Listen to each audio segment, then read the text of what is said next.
Sa bagong ngiti ng social media star na si Zainab Harake, hindi lang ang mga putim-puti niyang ngipin ang kapansin-pansin. Kumikinang din ang mga ito, mala diamante. Ang sikreto raw sa kanyang ₱1,000,000 smile ang nauusong diamond cut veneers. Ang veneers, maninipis na shell na idinidikit sa ngipin para pagandahin ang kulay, hugis at kabuang ngiti. Pero kung pang-diamante ang kinang, pang-milyon din ang presyo. Bawat piraso nagkakahalaga ng ₱250,000 at ang isang buong set tumataginting na ₱5,000,000. Sinampal na naman ako ng kahirapan. Pwede ba yan pay later? Pero dahil hindi lahat meron nun, ang babaeng ito sa halagang ₱65 lang bumili online ng DIY o do-it-yourself veneers. Yun nga lang, sa halip na mapangiti, siya'y napangiwi. Ginawa ko akong tango! Oh! Ang DIY veneers kasing ibinalot niya sa kanyang mga ngipin, tumigas. Pagdari lang! Hagkat kayo! Kaya halos hindi na niya maisara ang kanyang bibig at para matanggal ito, kinailangan niya pang gumamit ng nipper. Gahi, di na matangtang. Aray ko po! Veneers! Uso! Pampaganda raw ng ngipin, bagamat masakit sa bulsa. Kaya kakagat ka ba sa bagsak presyo nito? Online? Tigatanhay sa Negros Oriental ang babae sa video, si Teresa. Parang may fill in the blanks. Meron akong ditong sira na dalawa dito na pag ngumiti po talaga ako, makikita siya. Nagtanong-tanong po ako, ma'am, na kung magkano ang postiso. Mabigat na po sa akin nun, ma'am, yung 1,000. Hanggang sa mapangiti raw siya nang meron siyang napanood online. Nakita ko yung ads na pumuti yung mga ngipin niya sa veneer, kaya sinubukan kong bumili. Ang nabili niyang DIY veneers para raw puting beads na kapag binuhusan ng mainit na tubig, lumalambot at nagiging parang clay na pwedeng hulmahin. Sinunod ko lang po yung yung nakita ko sa ads. At nang lumambot ito o naging moldable na ang thermoplastic beads, inilagay na niya ito sa kanyang bibig at saka hinulma. Yun nga lang, Nasublahan po ko pala ng paglagay ng veneer. Kumapit po talaga dito sa pinakailalim ng dito ko sa ilalim. hanggang sa tuluyan na nga itong tumigas.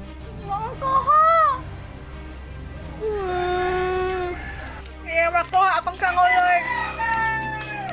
Hindi na matanggal. Kaya di naman siya makat diri sa nipper. Kaya syempre, mupan ang nipper diri sa akong baba is, kuha na siya, sakit na siya. Uminom ka ng ininit. At ang tumigas ng veneers, unti-unting natanggal. Ay, wag na po talaga. Wag yung subukan. Baka magka-pariha pa tayo. Magkabulolyaso pa. Ang totoong veneers, gawa sa porcelain o composite resin. Kino-customize ayon sa hugis at kulay ng iyong ngipin. Bukod sa pumuputi itong tignan, natatakpan din ang mga bitak at sira. Tipid naman kung ngumiti sa kanyang selfies ang tubong Palawan na si Jasmine. Ang kanya kasing ngipin may sungki. Na-insecure ako dito Tuwing umaga pagising ko, ang hapdi ng dila ko. Dahil sumusugat.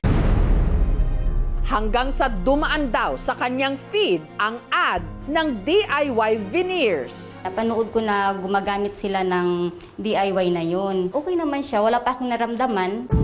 Ang ngiti ni Jasmine agad nabura nang ang inilagay niyang DIY veneers kumapal. Ang hirap huminga, tapos yung dila ko, halos hindi ko magano dahil sa sobrang kapal.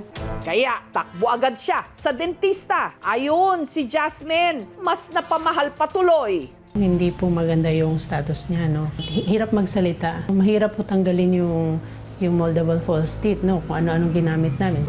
Ang Ang pinagsisisihan ni Jasmine dahil sa inilagay niyang DIY veneers, nag-ugaan ang kanyang mga ngipin. 3 ngipin po ang natanggal. Pakiramdam ko yung ngipin ko lahat ay rumupok. Sumubok ako ng mura, yung pala, parusa pala yung naging nun sa akin.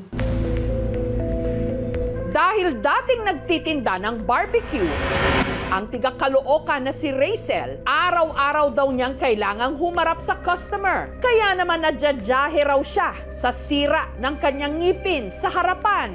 Ang naisip niyang solusyon, sa halip na magpa-dentista, tapalan na lang ito nang nabili rin niyang DIY veneers. Buy one, take one pa raw sa halagang 65 pesos lang.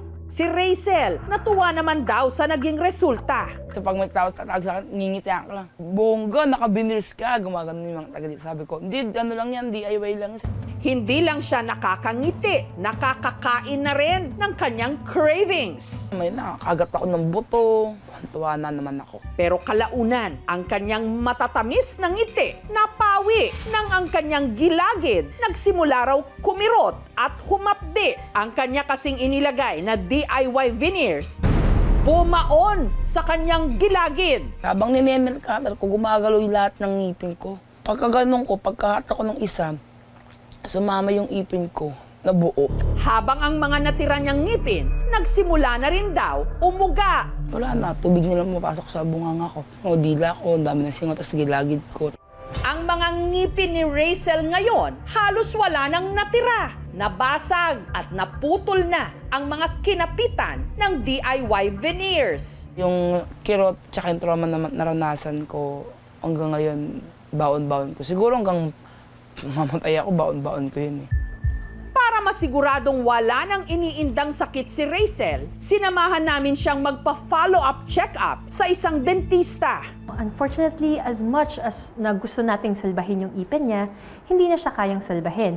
Ang mga natirang bulok ng ngipin ni Rachel, hindi rin daw pwedeng bunutin agad. Papa-medicate muna natin si patient para medyo mag-die down yung infections. Magagawa na natin siya ng pustiso. Ang mga moldable false teeth o DIY veneers, wala rin sa listahan ng mga aprobadong dental products ng FDA. Pinapaalalahanan ng DTI-ACB ang publiko na maging mapanuri at maingat sa mga binibiling produkto online katulad na lamang ng mga sumisikat ngayon na DIY veneers o moldable false teeth na ibinibenta sa iba't ibang online platforms. Ang danger ng paggamit ng mga ganitong nabibili lang online ay ang low quality at hindi po natin alam kung ano po yung specific material na nasa loob ng mga packaging na gagamitin natin. According sa data natin, ang ating pong ratio ay 1:53,000 Filipino. Sa mga probinsya po, medyo limited po yung access nila. Kaya naman sila nag-resort sa DIY dahil takot rin sila gumastos. Technically, mas mura nga naman yung DIY. Kung lahat ng Pilipino ay may opportunity na maayos yung oral health, I doubt naman na papayag na mag-resort sila doon. Sa DIY veneers, mura man ang check-out, baka mapamahal ka naman sa check-up. Kaya, bago tipirin ang pagpapaganda ng ngiti, isip-isip muna. Dahil baka mismong ngipin ang maging kapalit. Nalgahi, di na matangtang.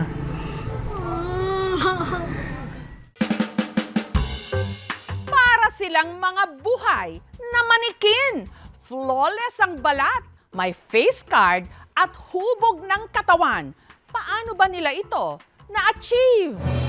Ang mga namamasyal sa mall na ito, napapatigil at napapatitig. Ang mga nakadisplay kasing manikin sa butik, masyado raw realistic.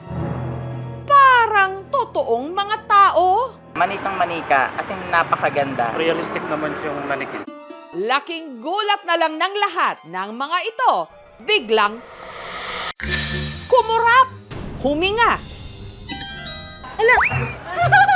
at gumalaw. Tao siya? Ay, nilaloko niyo po ako. Hindi siya manikin eh. Tao siya. confirm, sila'y mga tao. Mga buhay na manikin.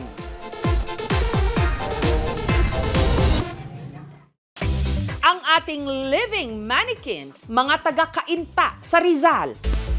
Ang magkaibigang trans-Pinay o transgender women na sina Carla at Apple. Ang kanilang nag-viral na paandar, inspired daw ng mga napapanood nilang Mannequin Challenge. Yung mga nasa ibang bansa po, studio, naisip po namin na bakit hindi natin gawin to sa mall talaga. Si Carla raw talaga ang unang gumawa ng challenge sa isang sikat na lingerie store sa isang mall sa Mandaluyong. Matapos niyang magpaalam sa staff, agad siyang pumwesto sa tabi ng mga nakadisplay na manikin. Yung guard pala doon is nakasilip pala din sa akin habang nakaganyan ako. Tinitignan ng guard kung gagalaw ba or hindi. So, edi sobrang daming nagko-comment, maraming natutuwa dahil manikin nga daw talaga. Hanggang sa isinali na rin niya sa kanyang gimmick ang kanyang beshing, si Apple. Namimili po kami sa isang boutique sa mall. Si Carla po, sabi niya, "Girl, what if tumayo tayo dito sa may glass?" May lumapit talaga nun sa amin. Pinipicturean nila. Natawa kami na parang, ay oo nga, manikin nga. Nakatitig lang sila. Nagulat sila nung nagganyan kami. Hi! Para ma-achieve ang fantasy, dapat daw bongga ang OOTD o Outfit of the Day. Mas okay po yung flowy dress kasi mostly yun po yung nakalagay sa mga stante sa yung mga malls. Pag magpo-post naman, bantayan daw lagi ang posture. Una, dapat naka-proportion yung katawan mo. Then after that, dapat yung kamay mo medyo naka-poise siya na ganyan para yung mga mannequin sa mall. At para galawang manikin talaga, dapat walang galawan. Manikin nga ni... Walang hihinga. Dapat, hindi ka kumukurap yung mga mata mo. Titiisin mo talaga siya kahit maluha ka pa. Kaya namin magtiis like 5 minutes. Pero para ma-convince ang marami na manikin sila, syempre, dapat malamunye ka rin ang face card and body. Para ma-achieve ito, sumailalim sina Carla at Apple sa samut-saring cosmetic procedures. Si Apple, nagpa-Barbie nose at Barbie forehead. This is my day 1 of rhinoplasty and forehead reduction. At para maganda raw ang kanyang facial harmony, pinaayos na rin ang kanyang baba at pinababaan ang kanyang hairline sa pamagitan ng forehead reduction. Akalain nyo, pwede palang paliitin ang noo. Si Carla naman, bukod sa pagpapaayos ng kanyang mukha at katawan, nagpa-Barbie arms din para naman lumiit ang kanyang mga braso. Ang kanilang mga pagpapa-opera, hindi lang daw masakit sa katawan, lalo na sa bulsa. Estimated ko sa mga nagastos ko, 600K, 350 yung sponsored. Mga nasa 400,000 po yung nagastos ko from face to body. Gusto namin makapag-manikin challenge sa China, Singapore, sa Pilipinas. Bago pa man sila binansagang mannequins, matagal na raw mag-BFF sina Carla at Apple. Ang kanilang paboritong bonding noon, hindi magpanggap na mannequin, kundi maging beauty queen. Suki raw kasi sila sa mga beaucon o beauty pageant sa kanilang lugar. Nag-start po ako mag-pageant when I was 15 years old. Kung saan-saan po kami kumukontest. Nagkaroon ako ng almost 10 crowns. Kasi sinasabi nila na hindi ko kayang sumali sa mga beauty contest because hindi ko daw kayang mag-answer ng question directly, which is, I proved them wrong. That was my first pageant and I won. Kinaaaliwan man sila ngayon, napapatigil din daw sila minsan ng mga hamon sa buhay.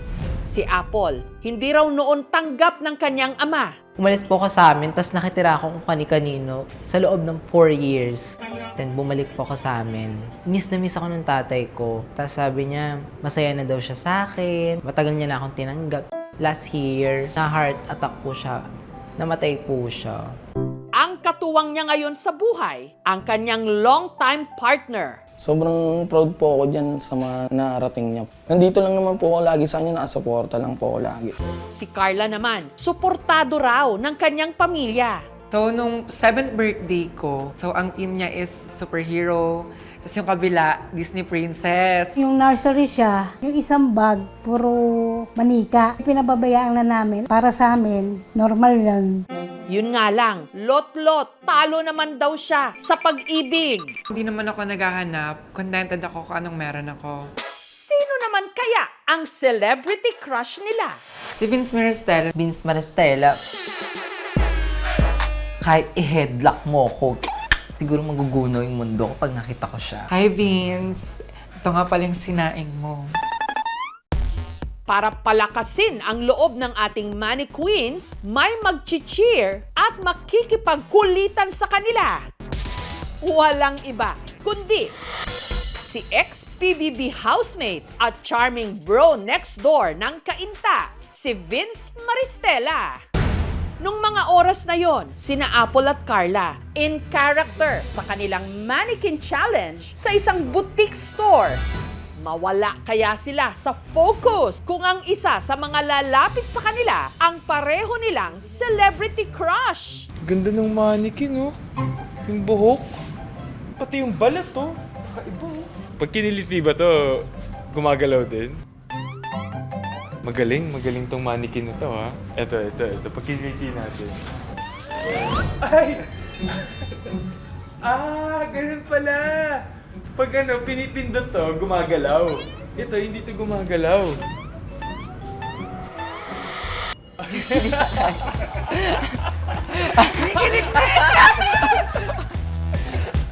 Hello po.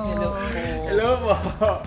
Nawala yung challenge namin bigla. Nawala yung challenge namin, pumasok siya. Pumasok siya. Ang pogi niya sa personal. Di ba may boyfriend ako? Nakita ko yung pinaka-future boyfriend ko pa sa kanya. Kamukha mo pala si Superman. Wala, sabi ko, di ba nahulog yung panty ko tuloy? Pwede po ba siya mag-biceps check? Biceps check, eh. Totoo mo siya. Magpipiling barbell ako para buhatin niya ako.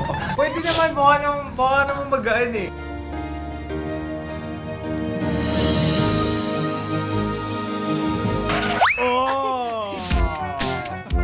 Si Vince, game din na kumasa sa mannequin challenge kasama ang ating mannequins. This is Cobra pose. Barbie siya. Sabi nila, mukha daw Superman, so nakaganyan ako.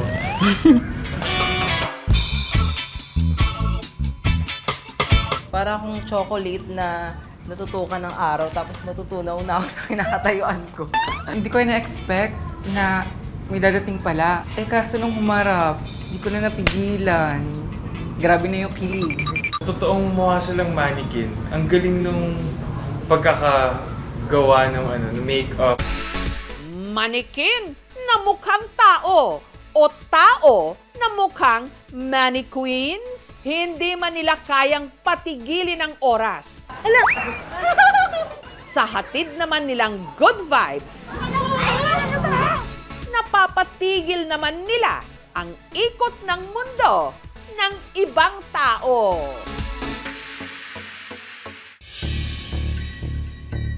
May palutang-lutang na maleta sa isang estero sa Taguig City. Nang ito'y buksan, may lamang bangkay ng babae.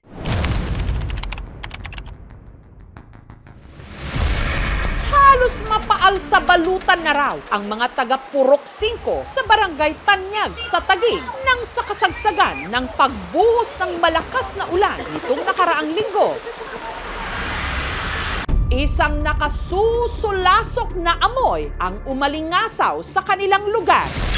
Hanggang ang welder na si Nelson may napansing nakabara sa creek o estero malapit sa kanyang bahay. Bumaba po ako dito. Bigla po ako kinilabutan. Tumakbo ako rito, paakyat. Tapos po sinabi ko sa mga kasama ko na mayroong doon na kainahinaya ng basura. Nakabalot man sa itim na trash bag ang bumara sa creek. Kinutuban sila agad. Baka kung ano ito. Maleta? Malaki nga. Kaya mo? Loy? Mabigat?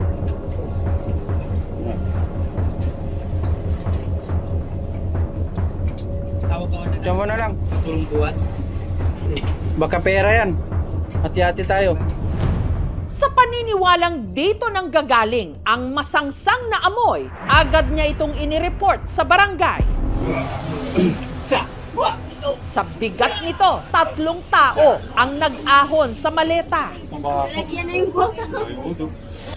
Sinubukan ko na pong buksan. May katas na napunta sa kamay ko. Pag amoy ko, napakabaho. Iba na yung amoy. Saan natin to, Epe? Dito. Bubuksan yan eh. Ayun, maleta. Nang buksan ang maleta, tumambad sa kanila ang laman nito na nakabalot din sa trash bag.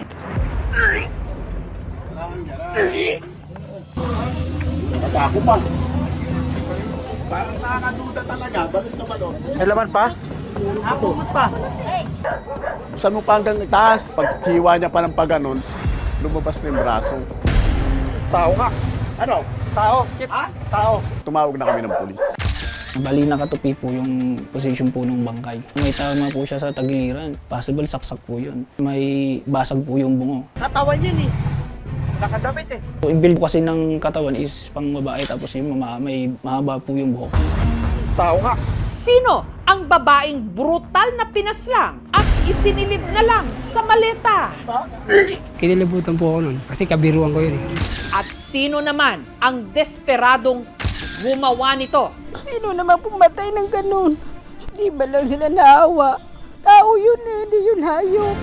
Ayun, maleta. Masako pa. Tao nga.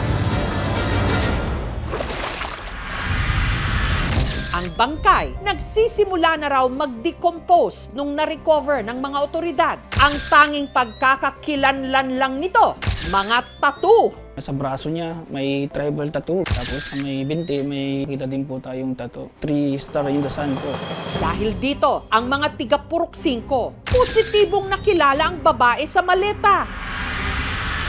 Siya raw ang kapitbahay nila, si Tata. Ang problema, dayo lang daw si Tata sa kanilang lugar. Kaya wala raw silang contact sa mga kamag-anak nito sa probinsya. Nag-post po yung official Facebook page po namin dito sa Taguig na kung baka may nakakakilala dun sa biktima. May nag-comment po dun, sabi niya na kapatid daw po niya to. Dito sa bayan ng Naga sa Zamboanga, Sibugay sa Mindanao, natunto ng aming team ang pamilya ni Tata. Yung pulis Taguig mawag sa akin, kapatid niyo po ba ito, ma'am? Oo, yung son na may na pangalang Walter, siya yan. Si Tata, pangalawa raw sa 3 magkakapatid. Nagkaroon daw si Tata ng 2 anak at para may ipantustus siya sa mga ito, taong 2001, lumuwas siya ng Maynila para makipagsapalaran. Niwan niya yung mga anak niya sa mama ko. Namasukan siya bilang kasambahay. 1 buwan lang siyang nagpadala tapos wala na. Wala na kaming balita sa kanya. Kala ko nga po patay na siya kasi sipin mo, 20 years, hindi na paramdam. Hanggang nitong 2023, makalipas ang mahigit 2 dekada, laking gulat nila nang si Tata biglang umuwi ng Zamboanga. Ang panganay ni Tata na si Edrel, lumaking masama ang loob sa kanyang ina. Siyempre po, may tampo po kasi 2 years old, iniwan niya po ako. Tapos pagbalik niya, 24 na po ako noon, may anak na. Yun lang po yung pagbalik niya dito po. Sabi niya po, na-miss niya po kami pero hindi po siya nag-sorry na ganun po. Sabi niya lang na ginawa niya yon para sa amin. Pero ang ikinagulat daw nila nung nalamang nagkaroon pala ang kanilang ina ng ibang pamilya sa Maynila. Nakarelasyon daw nito ang isang security guard. Pero naghiwalay din sila. Ang 4 nilang mga anak napunta sa poder ng kanyang mister sa Hingoog City sa Misamis Oriental. Ang naipakilala lang daw ni Tata sa kanila dahil dinala niya ito sa Zamboanga, Sibugay, ang bunso na si Princess Heart na anak din pala ni Tata sa ibang lalaki. Pero hindi rin daw nagtagal si Tata sa Zamboanga at si Princess Heart iniwan niya sa kanyang nanay Luciana. Sumama siya doon sa Cebu. May nag-hire ng tagahugas ng pinggan doon sa Pantalan. 6 months. Tapos sabi niya, nang balik ako sa Manila. Trabaho siya ng kasambahay, maghanap siya ng trabaho. Video call kami, kinukumusta niyo yung mama ko, si Heart. Every yung birthday ni Heart, sabi niya, nang, handa mo yung birthday ni Heart ha? O, bigay siya ng pera. Laking gulat na lang daw nila nang nakarating sa kanila ang balita. Maleta? Oh, malaki nga. Kaya mo? Na may babaeng patay na isinilid sa loob ng maleta. At ang tattoo nito sa binti, pareho ng tattoo ni Tata. Masakit nga po sa amin yung nalaman namin na ganun po. Tapos brutal pa yung paggagawa sa kanya po.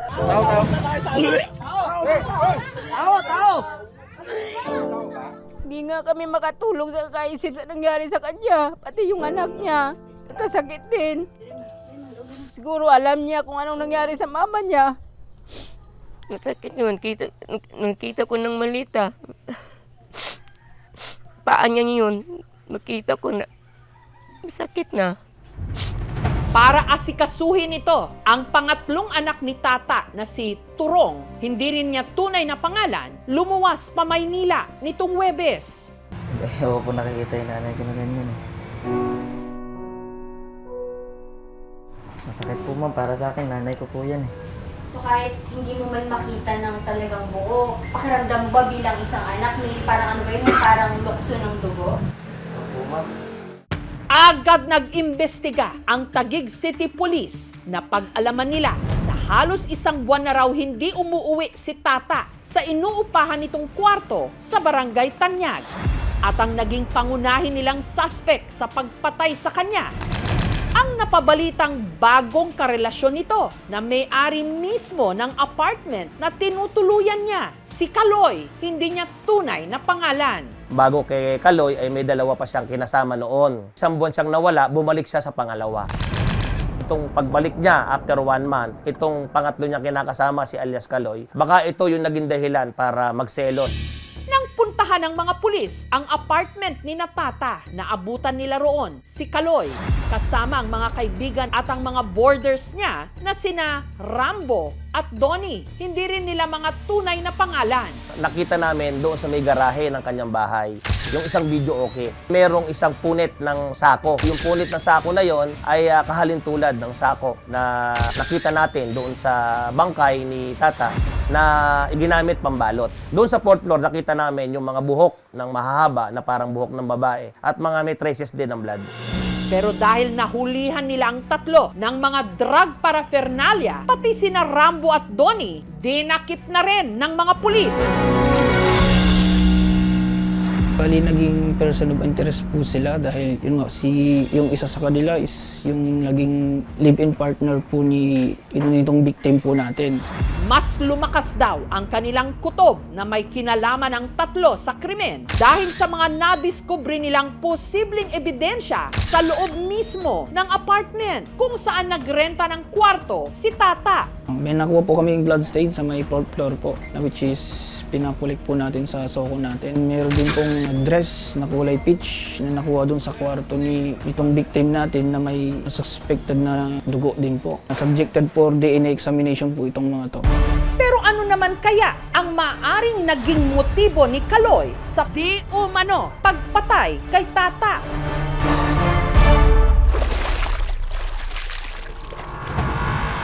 Nito lang Biyernes, nakaharap ng aming team ang tatlong suspect. Pero yung mga ebidensya po natagpuan sa apartment niyo, kuya? Hindi po yun totoong ebidensya. Wala naman talagang dugo doon. Yung mga ano lang ng yero yun, mga kalawang. Yung sako na nasa ilalim ng video kay kuya, yun daw yung same sako na natagpuan? Hindi, marami po talaga sako doon. Proxing ko yun. Yung garbage bag, marami doon. Kaya wala kaming ano doon. Pati yung kwarto ni Tata, kuya, parang magulo daw. Tapos parang doon Hindi galing talaga, yung gano'n lang talaga yun. Kasi tinanggal ko na ibang mga damit niya doon sa ilalim. Bakit niyo po tinanggal, kuya? Kasi yung mga damit naman ng anak ko yun, hindi naman sa kanya lahat yun. Totoo po ba may relasyon kayo ni Tata? Parang isang buwan pa lang po. Nagpaalam siya may pupuntahan, hindi na siya bumalik. Yun lang po ang alam ko. Masama po ba loob yun na nakakulong kayo dahil sa krimen? Siyempre po. Wala naman kaming alam dun eh. Damay lang po talaga, no? Damay lang po talaga yun. Tira ko po sa kanya, wala na, tapos na po pangyayari na yan. Nangupahan lang ako dun, sir eh. Ay naamin niyo po na may kinalaman kayo sa droga? Sa droga lang po. Pero yung sa nangyari po kay Tata, may gusto po ba kayong sabihin? Wala po kami alam doon.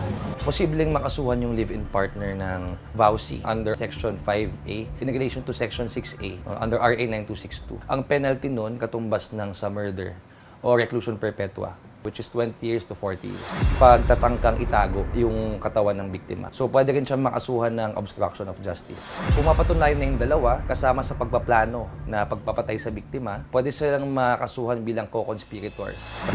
Maraming nagkakasakitan dahil sa influensya ng alak o kaya drugs. Kaya ang mga local government agencies ngayon, meron tayong Gender and Development Committee, no? Na talagang nagbibigay tayo ng walang katapusang training, psychological assistance. Ang pinoproblema nila ngayon, saan daw sila kukuha ng pera o mahigit 100,000 pesos para makremate si Tata bago ito iuwi sa Zamboanga, Sibugay. Nananawagan po ako sa may mga puso po na sana po matulungan kami mailabas si mama po sa Punerary at maiuwi na po dito sa Mindanao. Ito lang itong bata ko, mahal kong anak ko.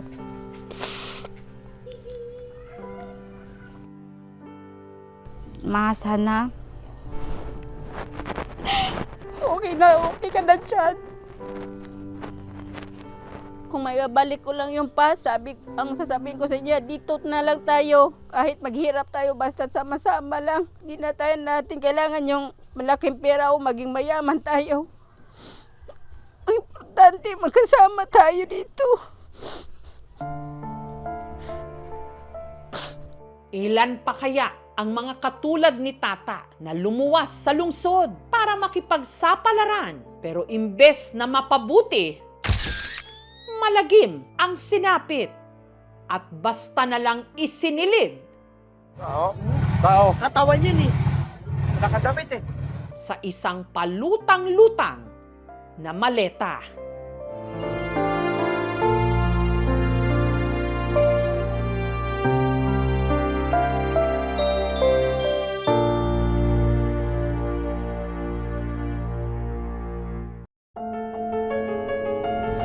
Hello po.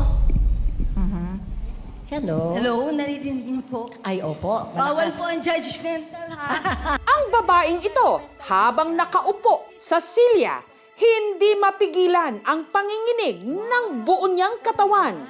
Kahit po nakikita niyo akong ganito, meron po akong regular job. Wow! Pero sa kabila ng kanyang kondisyon, siya lang naman ang pinakahinihintay na magsalitang resource person sa isang event sa Ortigas.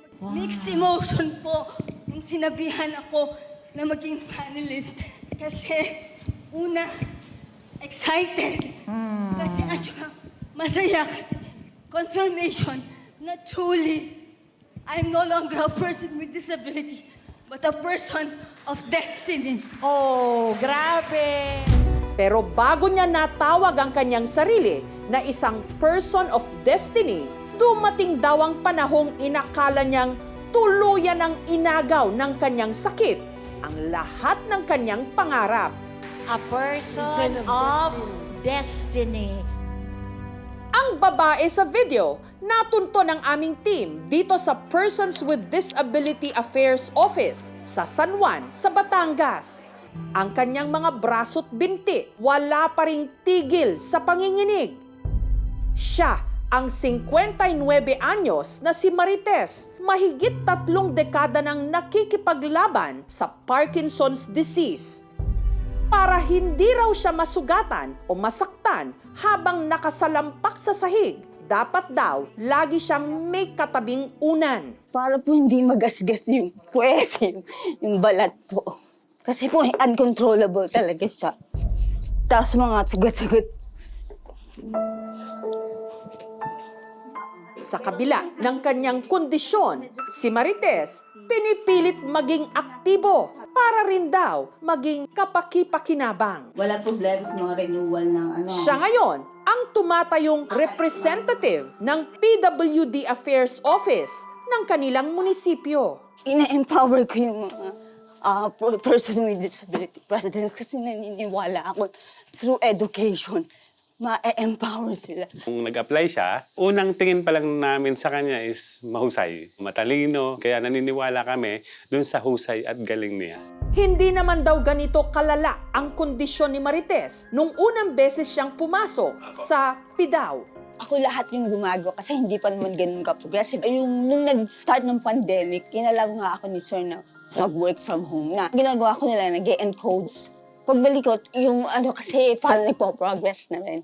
Sa tagal na raw ng kondisyon niya, may mga tawag na rin siya sa kanyang episodes. Depende sa lala ng kanyang atake. Kung sa kalagitnaan ng kanyang pagtatrabaho, bigla siyang napapagod o para bang nalolobat at saka nagpuputol-putol ang kanyang pananalita. Ang tawag niya rito, Robot Queen Stage. Time na to, hindi po siya makakakuha ng gamot. So yun nga, tinutulungan po namin siya sa pag-inom ng gamot. Kasi nga po, yung laway niya po ay hindi niya po mapigilan na kusang tumulo po. May mga pagkakataon din daw na bigla na lang naninigas ang kanyang katawan. Ang tawag naman niya rito, Ice Queen Stage. Humingi po siya minsan ng tulong sa amin na i-massage po yung kamay niya para makaramdam yung kamay niya kasi parang nagmamanhid po, hindi niya maigalaw. At kapag tumalab na ang bisa ng kanyang gamot, mangyayari na raw ang kanyang Dancing Queen Stage, kung saan hindi na niya talaga makontrol ang panginginig ng kanyang katawan. At ang lahat daw ng ito, paulit-ulit na nangyayari kada 2 oras. May pasok po kayo bukas. Bago mag-alas 6 ng gabi, sinusundo na si Marites ng tricycle driver na si Richard. Ay naawa po kasi wala naman po ibang baka wala pong tumanggap pagka po ipasa mo.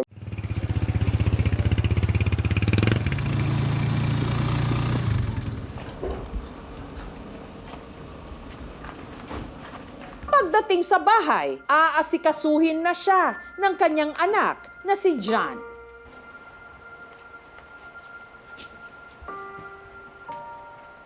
Ang buhay ngayon ni Marites, malayong-malayo raw sa kanyang kinalakhan.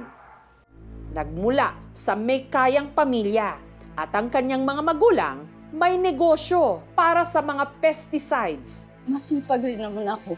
Kahit naman sobrang yaman ko, feeling super matalino. Pabida. Mataas ang tingin sa sarili. Kulang ako sa pakikipagkapataho na. Ang talaga raw ambisyon niya maging abogada. Pagtuntong niya ng kolehiyo, kumuha siya ng kursong Public Administration sa UP Diliman. Noong mga time na yun, nakakasama rin ako maging college scholar, ganun. Candidate nga rin ako for cum laude. Hanggang taong 1992, natanggap siya sa isa sa pinaka-prestigyosong law school sa bansa, ang Ateneo Law School, kung saan daw nagbago ang lahat para sa kanya. Doon na nag-start, doon nakita yung unang symptom, yung nag-tremor sa akala yata, no? Mga iba, kinakaban ako ng handwriting ko, malalaki dati, pero pumapangit. Dahil bumaba raw ang kanyang grado, bunsod ng problema niya sa kanyang kalusugan, na-kick out si Marites sa Ateneo. Taong 1996 pa niya nalaman ang totoo niyang sakit, juvenile Parkinson's disease. Lord, bakit naman ako? Super bad ba talaga ako? Physically, siguro parusa talaga yan, Lord, sa iyo. Unknown cause, pero most probably sa case ko ay environmental kasi nung bata ka, nung may kami nakatira, pesticide store. Isa sa mga environmental factors na meron ngayon na sa mga papers is merong dahil exposure sa pesticides, exposure sa iba-ibang chemicals. Sinabihan ako na kailangan everyday maturukan ako intravenously. Mas lalo pa raw humirap ang kanyang kondisyon nang ang negosyo ng kanilang pamilya nalugi. Yung mag-move nga lang, hindi ko na kaya. Super ninudgan naman ako ni Lord yung lahat na na aspeto ng buhay ko disabled. Bukod sa galaw, meron din silang non-motor symptoms. So meron silang depression, anxiety. Isa pong malaking factor po yung family support para ma-encourage din po yung mga patients na magtuloy-tuloy po, no, na hindi sila mawala ng pag-asa. Pero sa kabila ng mga hamon, nakahugot pa rin daw siya ng lakas sa kanyang anak. Pinanganak ko siya. May sakit na ako before. miracle baby nga siya, hindi ako nag-take ng meds. Kasi alam ko super tindi. Pero yun, siya, nakasurvive siya. Puro yun ang the best thing na nagawa ko lang. Si John ngayon ang nag-aasikaso sa kanyang Mami Marites. Hindi pa na ganun kalakas siya. Pero siya pa rin sumusuporta sa pagbili ng medicine. Kaya talaga nahihiya ako. Ayokong ma-obligasyon na magbili. Kasi hindi naman niya obligasyon yun eh. Humingi ako ng source. Kasi hindi ako yung normal person. Kasi hindi ko nga matanggalan siya ng diaper kasi kaya siya nagka-UTI nung bata pa siya eh. Marami akong hindi nagagawa. Yung ma-embrace mo na siya, yung may pagluto ba, yung nagagawa ng mga mothers, hindi ko yung nagawa. Ngayon siya parang gasi sa akin. Lagi niyang sinishare yung isang moment na nag-attend siya ng card giving ko. Nasabihan siya ng ibang parents na sana hindi ka na lang pumunta. Na-touch ako doon for her kasi nga, yun, ginagawa niya pa rin kahit alam kong nahihirapan siya. I'm proud of her na despite na parang binamak siya, na parang nililimit siya sa kanyang abilities, hindi niya hinahayaan na ma-overcome siya ng mga delimitations na sinasabi ng environment niya. Dahil daw sa mga taong nagtitiwala sa kanya, sa kabila ng kanyang kondisyon, nagagawa pa rin ni Marites ang mga bagay na akala niya imposible, katulad ng magsulat ng libro. Through these books, kahit wala na ako, matatandaan pa na merong kahit ang isang taon may ordinaryong buhay ay kayang gawin ni Lord na extraordinary. Basta, tupdi na yung purpose ko. Hello. Hello, naririnig po. Lagi rin siyang imbitado sa mga speaking engagement. Hindi lang sa Pilipinas, pati na abroad. Na sinasabi ko doon na person with disability can still dream. Yun nga, yung maging voice para sa persons with disability. Not necessarily my voice kasi pilit na rin niyang inaagaw ng Parkinson's sa boss. Merong ganitong klase ng kapansanan na hindi dapat na hindi nakakahawa, hindi kailangan ng awa, pero yung pangunawa, as long as may hininga ka pa, tuloy ang laban. Ang Parkinson's ay hindi end ng buwan. Para hindi na siya mahirapan sa kanyang speaking engagements at events, niregaluhan ng aming programa si Marites ng bagong wheelchair.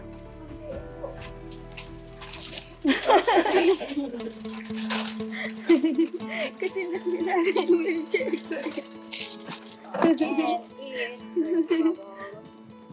Oo, kasi pag hindi matanggal, pag robot ako freezing, hindi ako makamove lalo ako pag may mga nakaharang. Wow! Sige ma'am, testing po natin. Paano? Wow! At least ito akin talaga kasi yung iba, pahiram lang sa munisipyo. Thank you, thank you. Ngayon makakalibot na ako. Yay! Makakasagyan na ako. Makakapit-bahay na ako. May mga nagbigay din sa kanya ng liham mula sa mga na-inspire sa kanyang kwento. Ate, gusto ko lang sabihin sa iyo kung gaano kita kamahal. Alam kong matagal mo nang pinagdaraanan ng laban mo, pero para sa amin, nananatili kang isa sa pinakamalakas at pinakamatapang taong kilala namin. Ano ka naman kayo? At syempre, mula sa kanyang anak na si John. Thank you for being strong, for keeping us together. Because I love you, Mom. I love you. Thankful, grateful, and blessed. Thank you, thank you, thank you, thank you, thank you talaga. Bawal po ang judgmental, ha? Maaring hindi makontrol ni Marites ang bawat galaw ng kanyang katawan. Pero siya pa rin ang nagpapasya ng direksyon ng kanyang buhay. Sometimes you see me freezing. At sa bawat salitang binibigkas niya, hindi kapansanan ang nangingibabaw, kundi tinig na buo, matatag, at hindi mapipigil. I'm no longer a person with disability, but a person of destiny. Oh, grabe!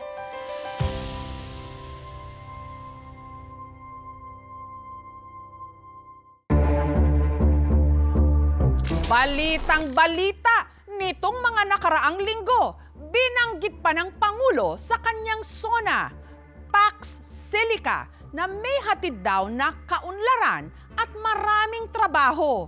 Pero nakasisira naman daw ng kalikasan. Kaya ngayon pa lang, panay ng binabatikos. AI o Artificial Intelligence. Marami sa kayang gawin ng utak ng tao, halos kaya na rin ng mga makina at mga computer. Ginagamit na ngayon ang AI sa iba't ibang mga larangan, sa medisina, sa mga industriya at mga pabrika, sa engineering, research at data analysis, at kahit pa sa paggawa ng mga armas panggera katulad ng mga drone. Masaklap nga lang na ginagamit na rin ngayon ang AI sa paggawa at pagpapalaganap ng fake news o maling impormasyon. Pati sa ating mga cellphone o gadget, meron ng AI. Isang prompt o utos lang, pwede ka nitong igawa o imbentuhan ng litrato, video o anumang imahe. Kahit ano ring tanong, kaya nang sagutin ngayon ng AI. Parang madali at simple lang, pero sa likod ng lahat ng ito, may mga AI hub o data center kung saan pinoproseso ang mga pinapagawa sa AI. Sa loob ng naglalakihang mga building, may libo-libong mga computer na umaandar 24 oras. Meron ng nasa 40 data centers sa kasalukuyan ang Pilipinas, katulad ng nasa Quezon City, at ang kamakailan lang, binisita pa ni Pangulong Marcos sa Angeles City, sa Pampanga. Lahat po yan is designed our internal use. Kakaunti pa lang ito kung ikukumpara sa daan-daan na meron ang China at libo-libo naman sa Amerika. Bagamat dumarami rin ang mga lugar doon, kabilang na ang New York na tumututol o naghihigpit na sa pagtatayo ng mga data center dahil inuubos daw ng mga ito ang supply ng tubig na kailangan para palamigin o hindi mag-overheat ang mga computer at makina. Katulad ng ipinakita minsan ni US Representative Alexandria Ocasio-Cortez, garapon ng maruming tubig na nanggaling daw sa isang lugar kung saan may data centers na itinayo. This is the current drinking water in Morgan County, Georgia, right after a data center was constructed. Ang kaso, ayaw daw ni President Donald Trump maungusan ng China ang Amerika sa larangan ng AI. Kaya bumuo si Trump ng koalisyon o alyansa ng mga bansa, kabilang ang Pilipinas. Tinawag itong Pax Silica. Huwag tayong magpaloko! Pax Silica, naging bukang bibig ng mga nagpoprotesta at maging ng gobyerno sa nakalipas na mga linggo. A product of the 23-member-strong US-led Pax Silica initiative, the Pax Silica Industrial Hub will create an ecosystem that will have AI at its core. It will bring quality jobs to our people, accelerate our industrial competitiveness, and revitalize our economy. Ito pong aking kinatatayuan, pati po yung malawak na lugar dyan sa aking likuran. Dito daw po itatayo yung Pax Silica Hub. Bahagi ng 1,600 hectares na pagtatayuan nito. In fact, nun lamang nakaraang linggo, meron ng anunsyo dito sa may bakal na yan. Nilagyan na yan ng tarpaulin para i-anunsyo na dito itatayo yung Pax Silica Hub. Nakunan niya ng picture, kaya lang nung kasagsagan ng mga protesta sa Maynila, tungkol dito, biglang tinanggal yung tarpaulin. Dito sa New Clark City sa bayan ng Capas sa Tarlac, planong itayo ang Pax Silica Industrial Hub. Magkakaroon daw dito ng data centers, chip manufacturing facilities at mineral processing plants, lahat para sa paggawa ng AI. Magiging bahagi raw ang Pilipinas ng tinatawag na supply chain, hindi lang bilang mapagkukunan ng raw materials katulad ng nangyayari sa usapin o issue ng mining na tayo ang pinagkukunan ng ibang bansa ng nickel na in demand ngayon sa paggawa ng maraming bagay katulad ng electric vehicles. Pero walang nakukuhang value added dahil hindi tayo ang gumagawa ng finished products. Sa pamamagitan daw ng Pax Silica, magkakaroon din ng manufacturing industry ang Pilipinas at hindi na rin maiiwan sa pag-usad palalo ng teknolohiya. Napakagandang pakinggan, pero ang tanong, mangyayari ba talaga? Itinuro sa amin ni Paul Villuya ang mga lugar kung saan nabalitang itatayo ang Pax Silica Industrial Hub na mariing tinututulan ng kanilang organisasyon o grupo, ang bayan. Ang laki ho pala nung area na maapektuhan. Sinasabi ng BCDA na walang tatamaan, no? Na para 10 katao lang binanggit nga daw. Pero kung talagang mag-a-actual tayo ay napakarami po na talaga maapektuhan o madi-displace. Sasakupin daw ng Pax Silica Industrial Hub ang mahigit 1,600 hectares o 400 beses ang laki at lawak sa Philippine Arena. Ang BCDA o ang Bases Conversion and Development Authority ang mangangasiwa rito. We affirm our shared commitment to transforming Luzon into a world-class economic hub. Sinadya namin ang opisina ng BCDA sa Tarlac para humingi ng panayam. Ilang beses din kaming nakipag-ugnayan para rito sa opisina ng Presidente at CEO o Chief Executive Officer nito na si Joshua Bingkang, pero abala raw ito. Pero sa nauna niyang mga pahayag, inisa-isa ni Bingkang at ng BCDA ang mga benepisyo raw na makukuha ng Pilipinas sa Pax Silica. Nakikita natin, yan ang potential, 40 to 70 billion dollars. So, ang nakikita nating employment to be generated ay mga 130,000, 290,000 jobs, high-quality jobs. Sinagot din ni Bingkang ang isa sa mga pangunahing issue o pangamba tungkol sa Pax Silica na may masama itong epekto sa kalikasan lalo't uubusin nito o lubhang maaapektuhan ang supply ng tubig pati na ng kuryente. Mga pangunahing pangangailangan na ngayon pa lang kulang na tayo at nagbabadyang tagtuyot sa mga susunod na buwan at taon. Magkakaroon tayo ng sustainable water management po dyan. Ang target namin dyan ay surface water harvesting. Isang building na itatayo nila doon, gumagamit ng tubig ng 1,100 na mga household equivalent sa isang araw. Wala pa dito yung gagamitin nila sa mineral processing. Sabi ng BCDA ay mag-rainwater harvesting na lang daw sila. Okay yun kung tuloy-tuloy yung ulan. Kakapusin pa rin sila. Ibig sabihin, kung tagtuyot, kagaya nitong parating na El Nino, saan sila kukuha ng tubig? Kukuha sila doon sa mga katabing mga bayan na kailangan din ng tubig dahil tagtuyot. So, agawan to ng resources. Isa sa pinakamalaking issue ng mga nagpoprotesta laban sa Pax Silica ay uubusin daw nito ang water at electric supply dun sa mga lugar kung saan itatayo yung kanilang data center. Katulad doon ang nangyayari na rin sa ibang bansa. Pero ang sabi naman po ng BCDA, yun daw kuryente na gagamitin, manggagaling sa renewable sources of energy. Katulad po nitong nakatayo ng solar farm dito po mismo. Pero ilan lang naman daw yung nag-generate niyan compared dun sa requirement ng Pax Silica Hub na itatayo nga ho rito. Bukod sa tubig, makonsumo rin sa kuryente ang mga data center. It will involve malaking power parang isang electric co-op yun kalaki. We're trying to figure out kung anong best na setup. Kasi mahirap na i-connect lang siya sa grid kaagad. Baka bumagsak lang yung grid pag nawala yung 1,000 megawatts na demand. Ang tatayuan ng Pax Silica, lupa raw ng gobyerno. Sabi nila, may lumabas, it will displace indigenous people, yung mga katutubo natin, na kapatid na andon. Ang proyekto pong ito, unang-una ay nakatitulo na sa BCDA. So it's a public land. Wala po ancestral domain title doon.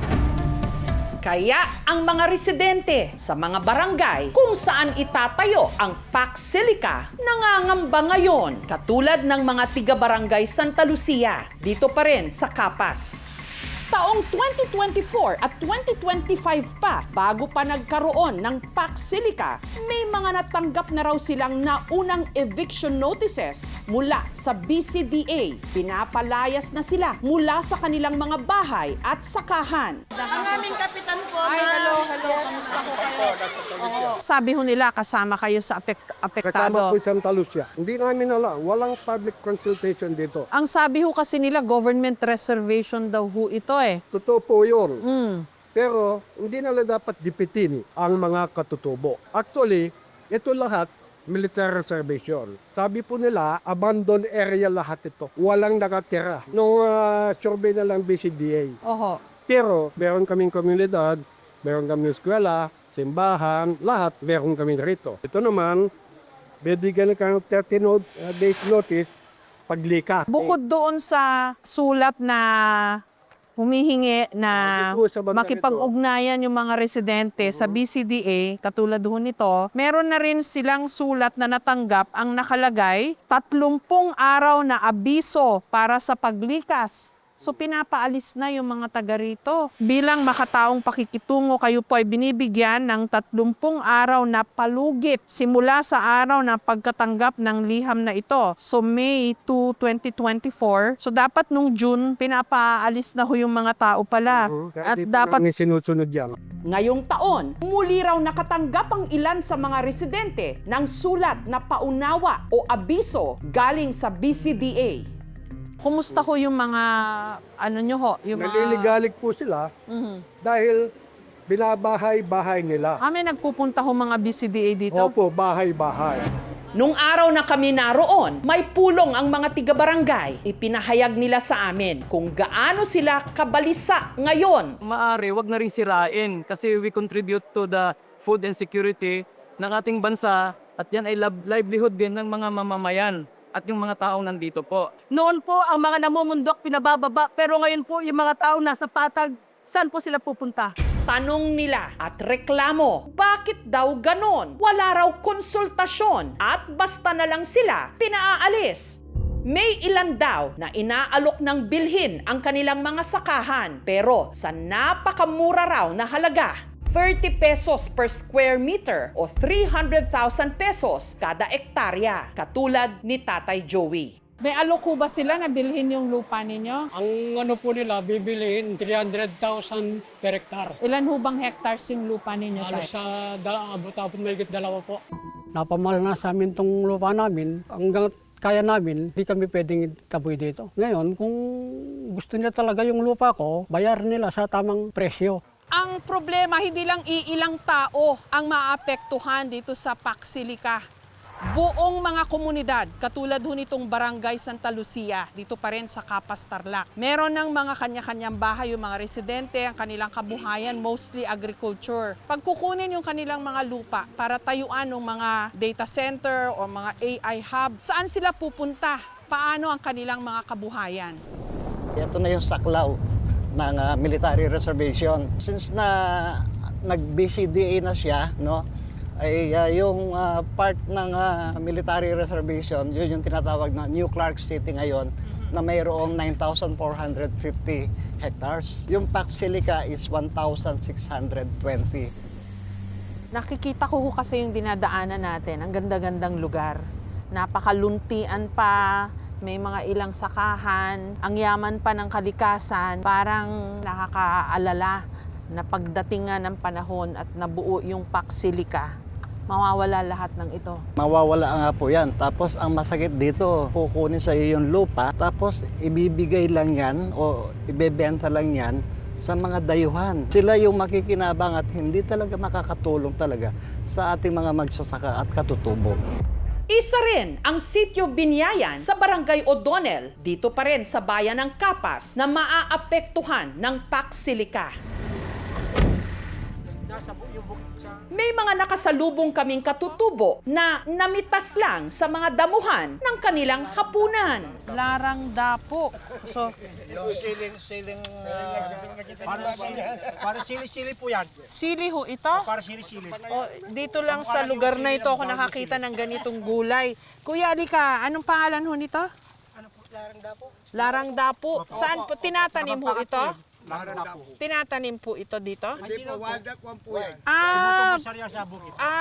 Inaano niyo, kinukuha lang sa bukid. Ano huluto nito, kuya? Pagsigang po pwede. Sigang, ganyan. Pangsigang, pangburo. Dilata lang po. Oh, tingnan nyo. Ang yaman kasi nung lupa dito.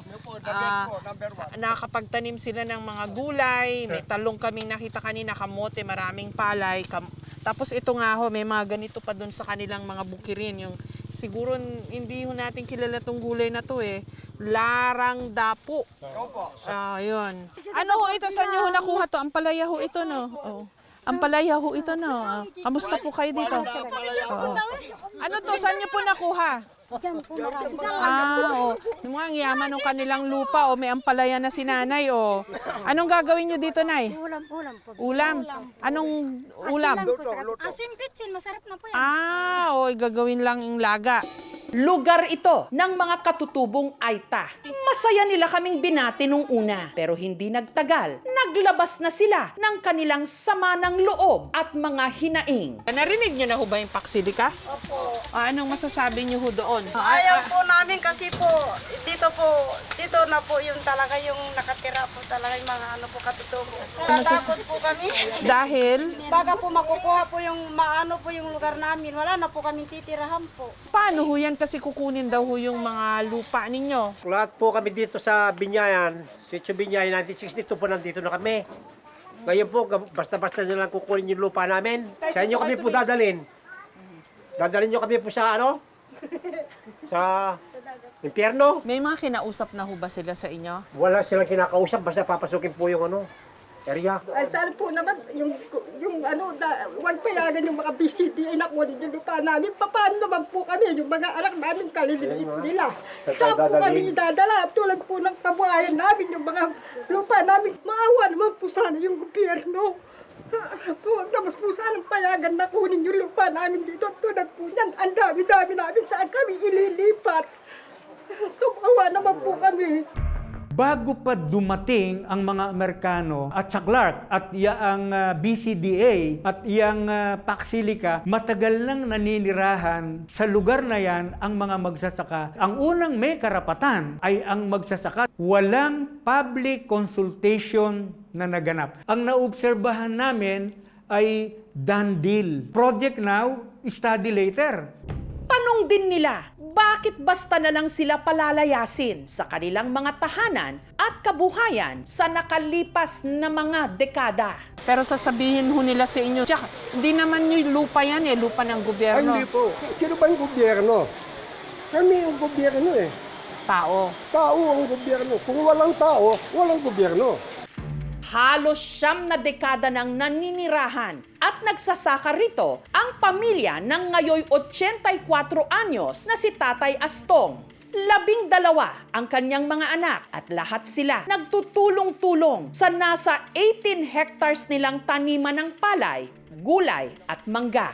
Siya man nakatanggap na raw ng abiso para makipag-ugnayan sa BCDA. Nabasa nyo na po ito, Tay? Hindi po.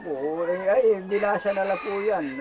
Dahil hindi ko naman nalagamang kagulugan dahil mababa lang aking pinag-aralan. Ang nakalagay po, ayon sa mga nakalap na datos sa census survey na naitala ng aming opisina, ang inyong lupang inokupahan na matatagpuan sa Sitio Dapas, Barangay O'Donnell, Capas, Tarlac, ay maaapektuhan ng proyektong New Clark City. Kayo po ay malugod naming inaanyayahan na makipag-ugnayan sa aming opisina para mapag-usapan ang mga prosesong pagdadaanan ng proyekto.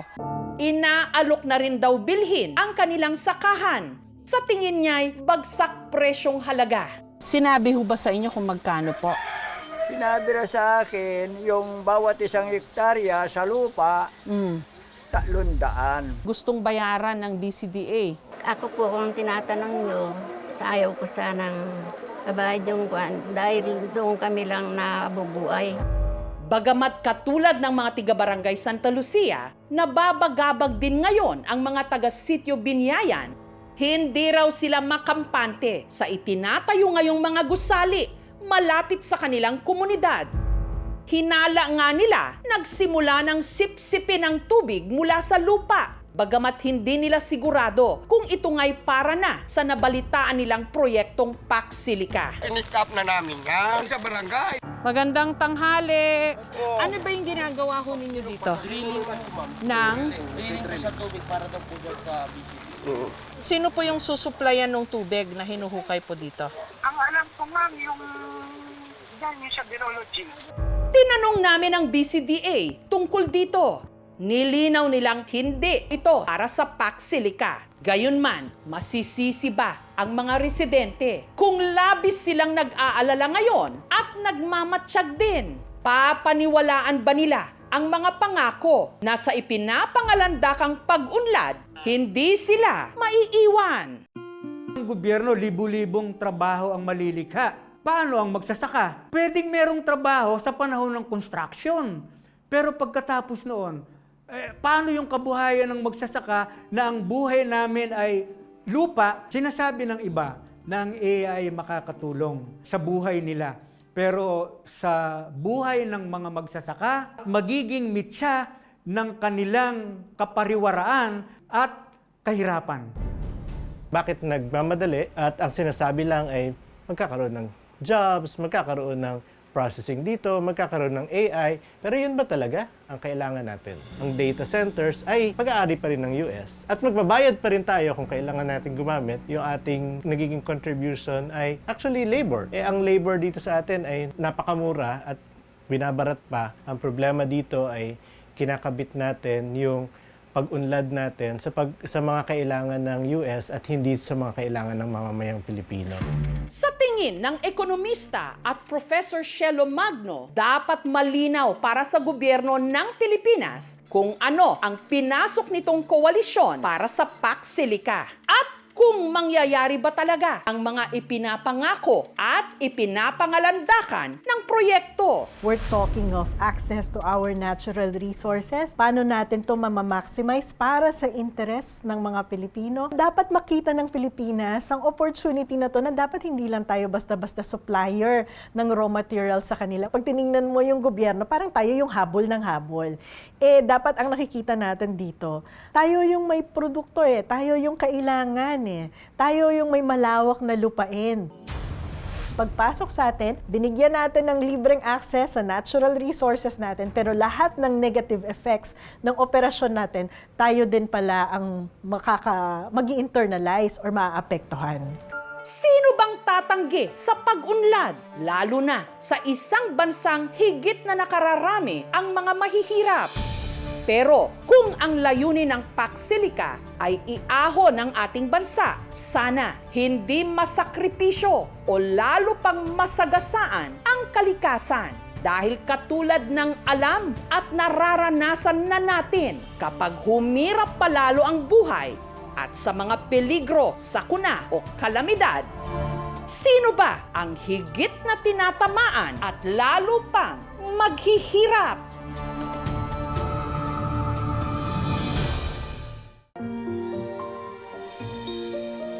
Bago pa nauso ang prenup shoots, drone shots, at same-day edits, ang mga kasal noong dekada 80 inire-record sa mga Betamax tape. Gaya ng Pag-iisang Dibdib ni Tatay Tito at Nanay Porferia na ikinasal sa Bantayan Island sa Cebu taong 1988. Wala talaga kaming mga ginastos sa kasal namin. Nagkataon na meron akong kabadyong dati sa amin. Siya ang nagbayad doon sa kumuha sa amin ng Betamax. Pero sa paglipas ng mahigit 3 dekada, nabaon na sa alikabok ang kanilang wedding video. Wala na rin silang Betamax player. At ang tape, nagsisimula na ring amagin. Napunta siya ng alikabok dito sa loob ng lalagyan. Huli pa namin napanood yan nung nandun pa kami sa kabilang bahay. Parang napabayaan na. Ang sit-sit naman. Ngunit kamakailan lang sa 38th wedding anniversary ni Tatay Tito at Nanay Porferia,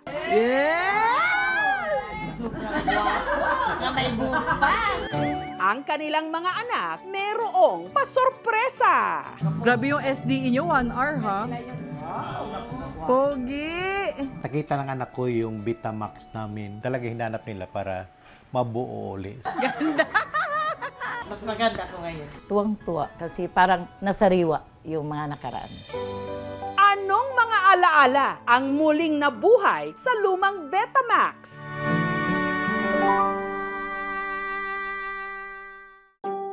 Matapos ang kasal sa Cebu, lumipat ang mag-asawa sa Tondo sa Maynila, kung saan nagtinda si Nanay Porferia ng tuyo at daing. Habang si Tatay Tito naman, isinuko ang pangarap niyang maging kapitan ng barko para maging house husband. Para sa akin siya na ang king. Ako na lang ang queen. Seaman o marino noon si Tatay Tito at ang madalas niya noong maisakay ang tiga Bantayan Island sa Cebu na si Porferia. First time kong pagsakay, saka paluwas din siya ng Cebu, nag-lock agad yung mata namin. Sabi ko, ang ganda ng mata ng babae. Mata lang. Mata lang kasi ang bibig ko mahaba. Na love at first sight daw sila sa isa't isa. Kasi ang gwapo niya. Ang gwapo niya talaga. Kaya ang dami nagkandara pa dyan. Sobrang. Muti kasi mga dapa eh. Primero ko palang tingin, kinakabahan ako. Tapos parang gusto ko laging makasakay para makita ko siya. Sasakayan para lang makasabay ka. Ang sarap pala ng pakiramdam na ma-inlove ka. Kahit paa pa lang makikita mo, kinakabahan ka.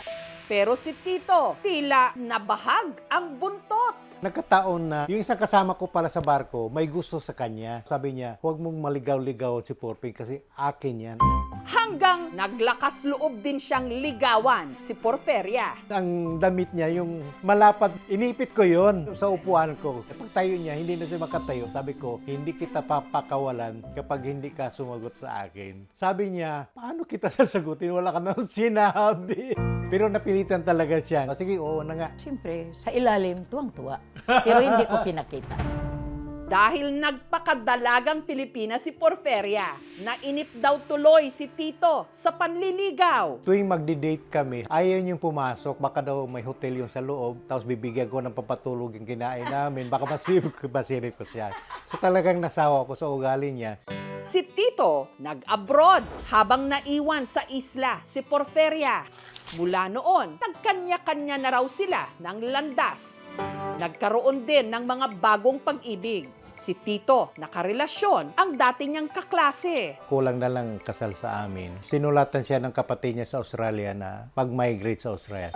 Si Porferia naman, nagkaroon ng nobyo na isa ring seaman. Pangako ko sa sarili ko, pag 30 years ko, kahit sino, basta may trabaho lang, may gusto ako o wala, mag-asawa na talaga ako.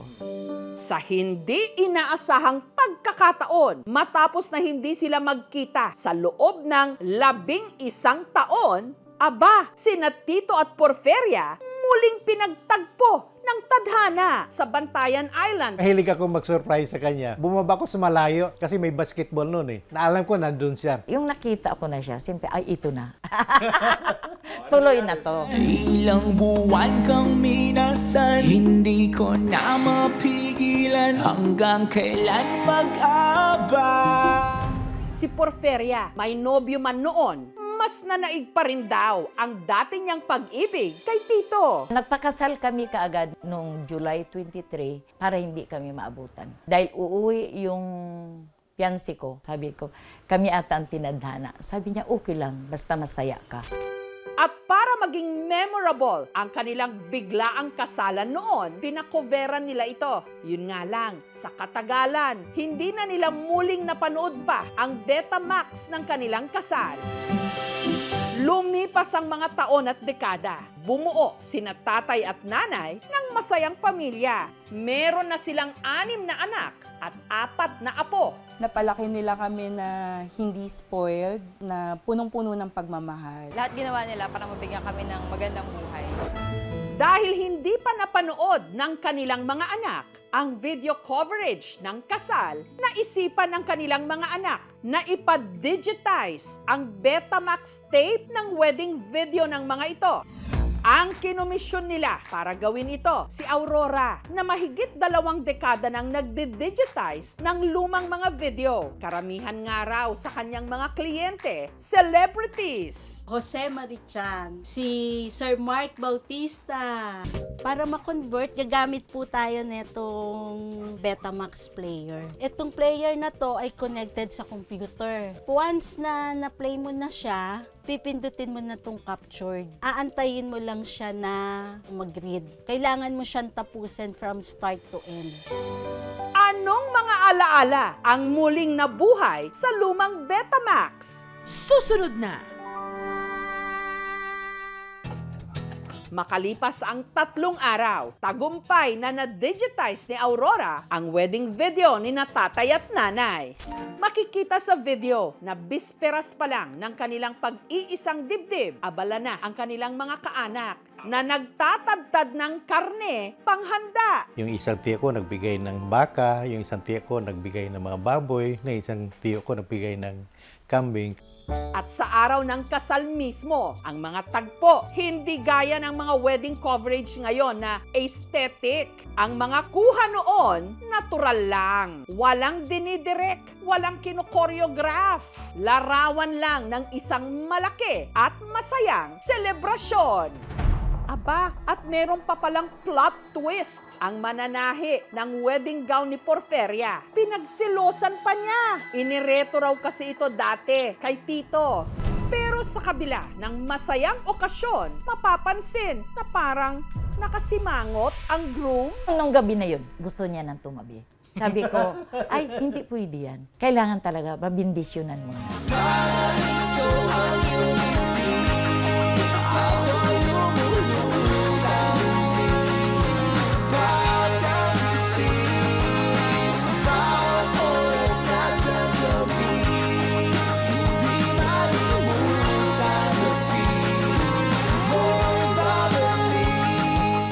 Kasal natapos sa isang matamis na halik. Okay, kawaw.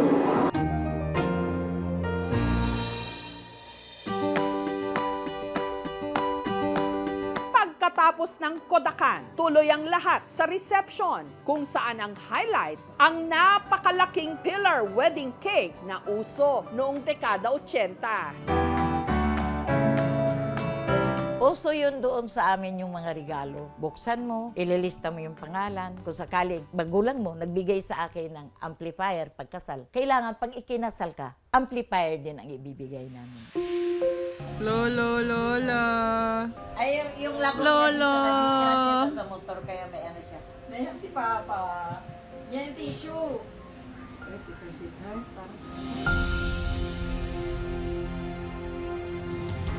Balala kung lumagpas pa ko saan man kato, di hihinto.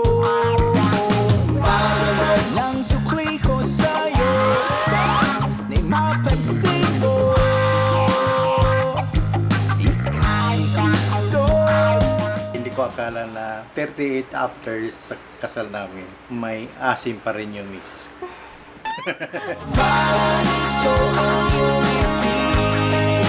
Day, saan man tayo magpunta sa mall, hawak kamay pa rin. Mahal ko. Simula pala noon, hanggang ngayon, hindi nagbabago ang pagtingin ko sa iyo. Kung bibigyan man ako ng pagkakataon na sabihin sa akin, kung sino man pipiliin ko ulit, walang iba yun kung hindi ikaw.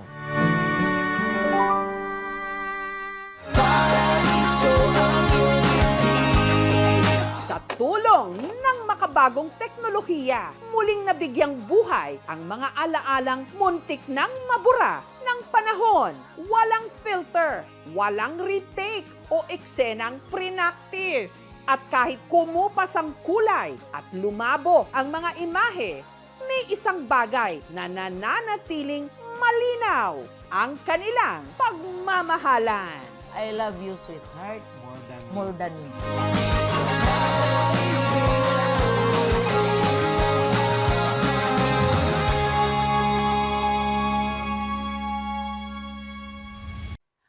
Thank you for watching, mga kapuso. Kung nagustuhan niyo po ang videong ito, subscribe na sa GMA Public Affairs YouTube channel.